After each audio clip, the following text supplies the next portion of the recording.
ఎక్కడ మనుషులు ఏం మనుషులు రా నాయన, వీళ్ళకి రోగాలు పుట్ట. ఆడోళ్ళని చూస్తే చాలు వయసుతోని సంబంధం లేకుండా గాడిదలు లెక్కనే ఎంట వాడుతున్నారు.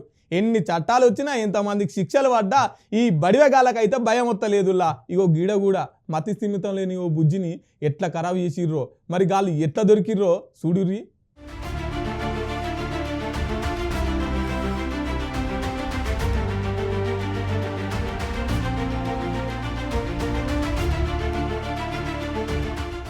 ఇగో గిడ కర్రెగా ముసుకేసుకొని ముగ్గురు మోతేవారిగాళ్ళు పోలీసులు వెనకమర నిలబడ్డారు చూడండి.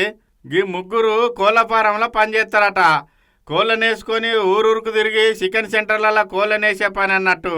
ఇక గట్లనే ఊరూరు తిరుక్కుంటా ఊర్లలో ఉన్న చికెన్ సెంటర్లలో కోళ్ళను వేసుకుంటా మెదక్ జిల్లా చేగుంట దగ్గర ఉన్న రామంతపురం ఊళ్ళో కూడా చికెన్ సెంటర్లో కోళ్ళు వేసేందుకు పోయినరట.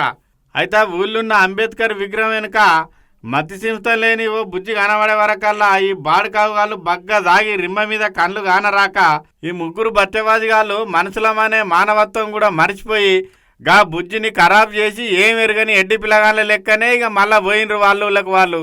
అయితే పిల్లి కదా కళ్ళు మూసుకొని పాలు దాక్కుంటే ఎవ్వరు చూస్తలేరు అన్నట్టుగా ఇక్కడ ఎవరున్నారు మేము చేసే ఘనకార్యం ఎవ్వరు చూస్తలేరు కదా అని చేసిండ్రు. కానీ అయితే అంబేద్కర్ విగ్రహం దగ్గర ఉన్న సీసీ కెమెరాలలో మాత్రం గిల్లు వేసిన గలీజ్ ఘనకార్యం రికార్డ్ అయింది. అయితే బుజ్జికి మతి స్థిమితం లేకపోయే వరకల్లా ఆమె ఎవరికి చెప్పుకోలేదు కాబట్టి ముచ్చట బయటికి రాలేదు. కానీ 2 రోజుల తర్వాత బయటకు వచ్చింది. ఎట్లా అంటారా, ఆ ఊళ్ళో ఆసామికి చెందిన బర్రె తప్పిపోయిందని ఊళ్ళున్న సీసీ కెమెరాలు అన్నీ చెకింగ్ చేసే వరకల్లా ఇక ఇక్కడున్న సీసీ కెమెరాలు చెక్ చేస్తా అంటే గిల్లు చేసిన ఘనకార్యం బయటపడ్డది.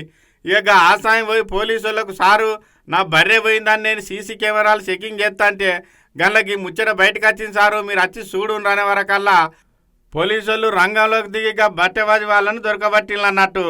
చూసినరా చేసిన పాపం ఏడికి పోతుంది గోసిల్నే ఉంటుంది అన్నట్టుగా దిక్కులేని వాళ్లకు దేవుడో దిక్కు అన్నట్టుగా మతి సింహం లేని అమ్మాయి మీద మానభంగం చేసిన బట్టెవాదిగాళ్లను నోరులోని మూగజీవి పట్టించింది అన్నట్టు.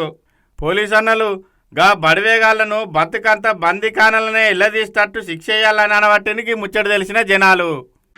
చేగుంట పోలీస్ స్టేషన్లో 11వ తారీఖు నాడు మధ్యాహ్నం 2 గంటలకి ఒక కంప్లైంట్ వచ్చింది.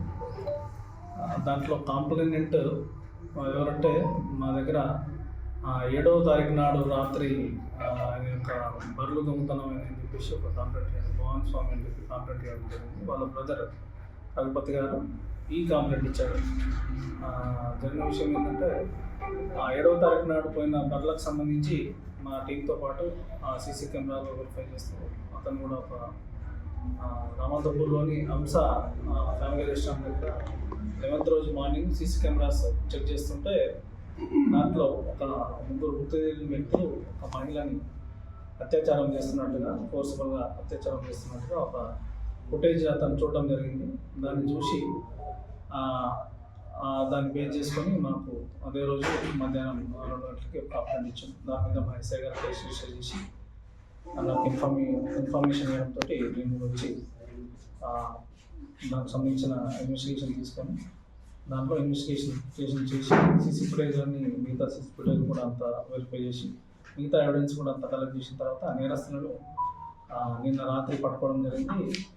దాంట్లో ఉన్న నేరస్తులు సయ్యద్ అఫ్రోజ్, ఇతను తూప్రాన్కు చెందిన వ్యక్తి, గౌరవ బస్వరాజ్ ఇతడు చేగుంటకు చెందిన వ్యక్తి, మొహమ్మద్ సాయిద్ అలియాస్ షాహెబ్ ఇతను బీహార్ సంబంధించిన వ్యక్తి, కానీ ఈయన కూడా చేగుంటలో ఉంటాడు. ఈ ముగ్గురు కూడా ఈ చేగుంటకు సంబంధించిన ఒక కోళ్ళ